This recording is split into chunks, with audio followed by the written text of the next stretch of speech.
A Procuradoria-Geral da República pediu neste domingo que a Polícia Federal colha o depoimento do empresário Paulo Marinho no âmbito do inquérito no STF que apura se o presidente Jair Bolsonaro tentou interferir na Polícia Federal. Ao jornal Folha de São Paulo, o empresário garantiu que o senador Flávio Bolsonaro teria sido avisado com antecedência por um delegado da PF sobre a Operação Furna da Onça. A ação, deflagrada em novembro de 2018, expôs movimentações financeiras suspeitas de Fabrício Queiroz, então chefe de segurança do filho mais velho de Bolsonaro. Vale lembrar que Paulo Marinho é suplente do senador Flávio Bolsonaro e também pré-candidato do PSDB à Prefeitura do Rio de Janeiro. Em nota, Flávio disse que a declaração do ex-aliado é invenção de alguém desesperado e sem votos e que Marinho tem interesse em prejudicá-lo porque é seu substituto no Senado. Nesse domingo, o desembargador Abel Gomes, relator da operação no Tribunal Regional Federal da 2ª Região, afirmou que a ação foi deflagrada no momento mais oportuno, conforme entendimento entre o Ministério Público Federal, a Polícia Federal e o Judiciário. E vale sublinhar também esse trecho aí da declaração do senador Flávio Bolsonaro, reafirmando que, de fato, Paulo Marinho não é alguém desinteressado, né? É bom fazer esse registro. Paulo Marinho é suplente de Flávio Bolsonaro, ou seja, caso Flávio eventualmente seja afastado do mandato, seria ele a assumir o posto de senador pelo Rio de Janeiro e também é pré-candidato à Prefeitura do Rio pelo PSDB, ou seja, teve um descolamento da família Bolsonaro desde o momento em que ele foi eleito na chapa do Flávio Bolsonaro até agora, se descolou da família e agora aparece fazendo essas declarações bem no momento em que a Polícia Federal já investiga naquele inquérito baseado nas acusações do ex-ministro Sérgio Moro se o presidente interferiu ou não na Polícia Federal, ou seja, são falas que acontecem bem depois dos fatos, né? Ele diz que essa suposta notícia da operação da Polícia Federal teria sido dada lá em 2018, mas só revela isso agora, sem explicar muito bem por que só agora surge essa declaração e também parte de um já pré-candidato pelo PSDB à Prefeitura do Rio de Janeiro. Vamos conversar mais sobre isso, sobre essas acusações, esse pedido agora mais de informações da PGR, que é a Procuradoria-Geral da República. Já tenho aqui comigo também José Maria Trindade. Deixa eu dar meu boa noite primeiro. Tudo bem aí, Zé? Boa noite. Salve, boa noite. Decolamos, né? A segunda-feira é sempre assim, muito cheio de emoção e nós estamos aqui para esse papo que já começa quente, né, Vitor? É verdade. E também, agora sim com a gente também, Guilherme Fiuza, jornalista, é nosso comentarista convidado do programa de hoje. Tudo bem, Fiuza? Seja bem-vindo. Boa noite. Salve, Vitor. Prazer grande. Oi, Augusto, Zé Maria. Prazer estar aqui com vocês. Prazer é todo nosso. Vou começar com o Zé Maria, então. Zé, suas impressões aí sobre essas declarações que surgiram no final de semana do Paulo Marinho a respeito do caso Flávio Bolsonaro. Zé. É isso, Vitor. A história você já contou muito bem. O Paulo Marinho é um empresário que apoiou desde o primeiro momento o presidente Jair Bolsonaro. Transformou a sua casa lá no Jardim Botânico, no Rio de Janeiro, uma casa muito ampla, num tipo de comitê. Descendo a detalhes, ele chegou a dar comida para 80 pessoas que trabalhavam ali no staff do presidente Jair Bolsonaro. Além disso, as entrevistas, eu fui lá 2 vezes conversar com o capitão, então candidato à presidência da República, que era um comitê do Carlos Bolsonaro e do Eduardo Bolsonaro e do Jair Bolsonaro. Era a família Bolsonaro que estava lá. E ele foi convidado para ser suplente do 01 Flávio Bolsonaro. Logo depois, disse aqui nos Pingos dos Is, o Bebiano, saudoso Bebiano, que disse o seguinte, que logo depois, quando houve a primeira denúncia ali da história da rachadinha, Flávio Bolsonaro desconfiou de que o Paulo Marinho era, na verdade, um inimigo infiltrado e estava interessado em ser o senador, já que ele foi suplente, ele é o suplente. E aí, a partir daí, começou a tratá-lo como inimigo, adversário. Para se ter uma ideia, Paulo Marinho não foi convidado nem para a posse do presidente Jair Bolsonaro. Disse aqui o Gustavo Bebiano. Pois bem, esse é o clima ali que foi criado entre a família e o Paulo Marinho. Pois bem, vamos agora para as repercussões aqui em Brasília. Foi muito forte e mudou ideias por aqui. Para se ter uma ideia, olha, Fiuza, havia aqui no Congresso Nacional uma indicação de que o PT e o PSDB não queriam, de verdade, criar uma CPI para investigar a intervenção na Polícia Federal. Estratégia política. porque poderia desta CPI surgir um Sérgio Moro forte demais e tiraria da possibilidade do segundo turno o PSDB e PT de uma só tacada, disputando com o presidente Jair Bolsonaro. Hoje, eu já ouvi de petistas de que esse momento passou e de que é preciso criar a CPI porque está à beira da omissão do Congresso e dos partidos se não houver CPI. Se de tudo não acontecer CPI, Paulo Marinho será convocado para prestar depoimento e aí será a segunda vez na CPI da fake news, ou seja, para ele dar mais explicações. Da mesma forma, também, ele já está no inquérito que investiga no Supremo, né, a intervenção na Polícia Federal. A história é a seguinte, é uma luta política, é uma disputa brava aí, o Paulo Marinho já está na campanha do João Dória e do Witzel, então a partir de agora, um adversário. E aí fecha naquela velha estratégia, né? Em política, temos que organizar e controlar de longe os adversários, mas ter muito carinho, muito cuidado com os aliados. E o presidente Bolsonaro perdeu alguns aliados importantes. E você, Fiuza, o que é que está achando das falas do Paulo Marinho e da repercussão toda de ontem para hoje? Diga aí, Fiuza. Pois é, Vitor, também estou aqui cheio de dúvidas, esperando aí o desdobramento dessas investigações. Acho que é isso aí, tem que ouvir o Paulo Marinho, né? A PGR já pediu.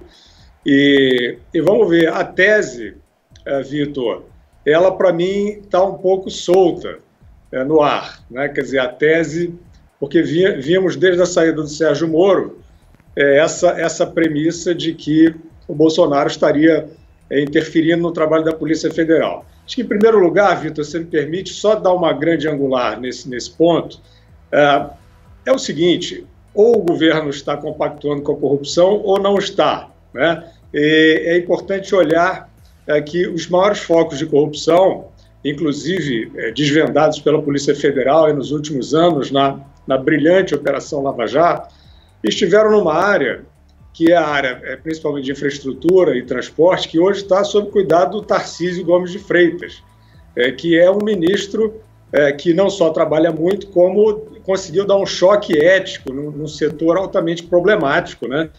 Historicamente com focos de corrupção. Então, só para dar assim, uma panorâmica, né? Na Polícia Federal, eu tenho tentado prestar muita atenção sobre os sinais que vêm de dentro da instituição, né? Porque se a instituição estiver mesmo sendo atropelada pelo presidente da República ou manipulada pelo presidente da República, né, no nível de estar sendo realmente obstruído o seu trabalho, a gente vai receber os sinais lá de dentro, acredito eu, né? Até agora não, o que a gente viu em relação a esse caso específico denunciado pelo Paulo Marinho foi uma nota, como você já disse, Vitor, na abertura, do desembargador Abel Gomes, né, que é o relator da Furna da Onça, informando que não houve, e ele justificou muito bem, né, disse que o timing da operação era aquele mesmo, não poderia coincidir com a eleição.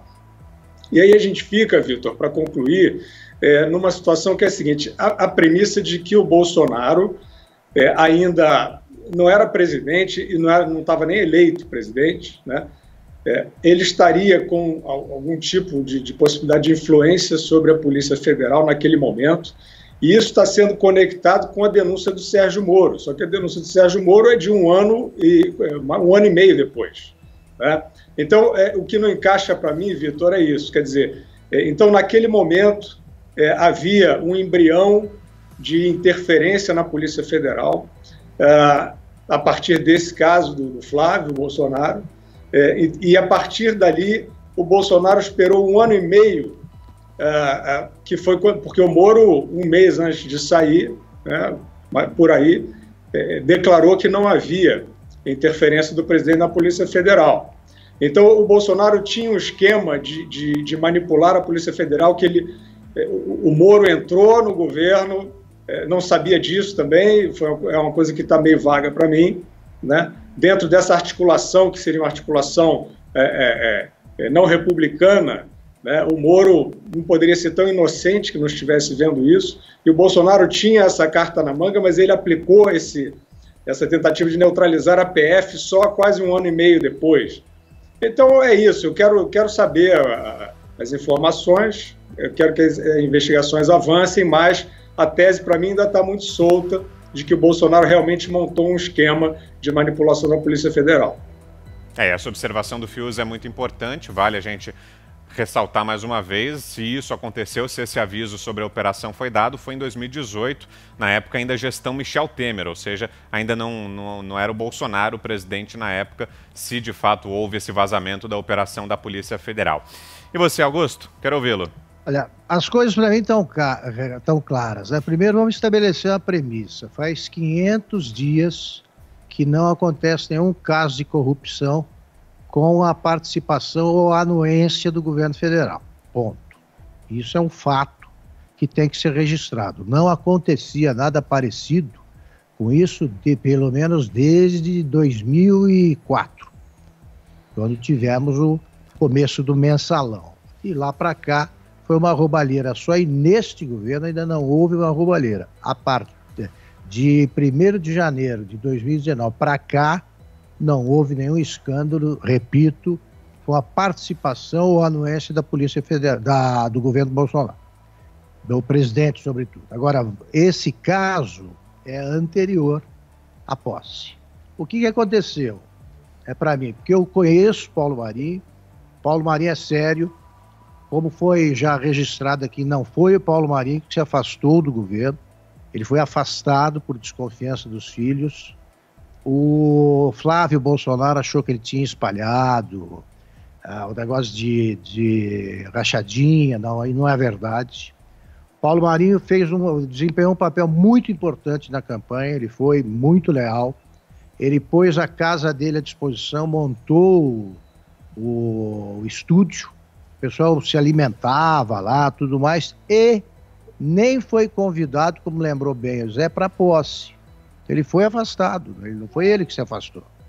Isso aí o Bebiano também deixou claro, e o próprio Paulo Marinho diz isso, ele foi um integrante da Polícia Federal que, se houve alguma irregularidade, que cometeu irregularidade. Ele procurou o Flávio para dizer. Então não tem nada a ver o que se discute agora, a partir das declarações do ex-ministro Sérgio Moro, com este caso. Esse caso é outra coisa. Um integrante da Polícia Federal se identificou como partidário do candidato, não queria que fosse prejudicada a campanha e avisou que haveriam essas revelações em torno desse esquema, que, aliás, envolve meio mundo na Assembleia Legislativa do Rio de Janeiro. É um fato anterior à posse do senador, do Flávio Bolsonaro como senador. Eu disse desde o primeiro dia que o Flávio Bolsonaro deveria dizer o seguinte, perdeu uma boa chance de dizer, olha, lamento, houve no meu gabinete também o que há em todos os gabinetes do Legislativo, incluindo Câmara de Vereadores, Congresso, Senado, a Câmara e a Assembleia Legislativa. O primeiro da lista, o que mais lucrou com isso, é o presidente da Assembleia do Rio de Janeiro, que é do PT, está lá, presidindo a Assembleia. Eu acho que o Flávio deveria ter dito isso. Eu lamento muito, é uma prática nacional, devolvo o dinheiro, ponto final. Lamento, tal, isso aí estaria liquidada essa questão. Porque ao fim do farisaísmo, os que acusam, e sabendo que isso continua acontecendo nos gabinetes, por isso que eles têm 50 assessores, que é para você pegar uma parte, isso é uma prática nacional detestável que precisa acabar. O PT, aliás, institucionalizou o confisco do nosso dinheiro. Cada um tem que contribuir com X% para o partido. Esse dinheiro é nosso, dos pagadores de impostos. Então eu acho que é isso que está acontecendo. Essas declarações do Paulo Marinho foram dadas agora porque perguntaram, achou que era o momento de dizer. Ele deve ter visto mais coisas, né? Ele participou no coração da campanha. E se não viu, é porque não houve. Paulo Marinho, eu acredito no que ele diz. Pelo menos até hoje, eu conheço há muitos anos, até hoje ele nunca contou uma inverdade para mim, não. Nunca. Para mim é isso, tem nada a ver um caso com o outro. Separa Sérgio Moro da revelação feita por um integrante da Polícia Federal. Se houve alguma irregularidade, foi praticada pela Polícia Federal.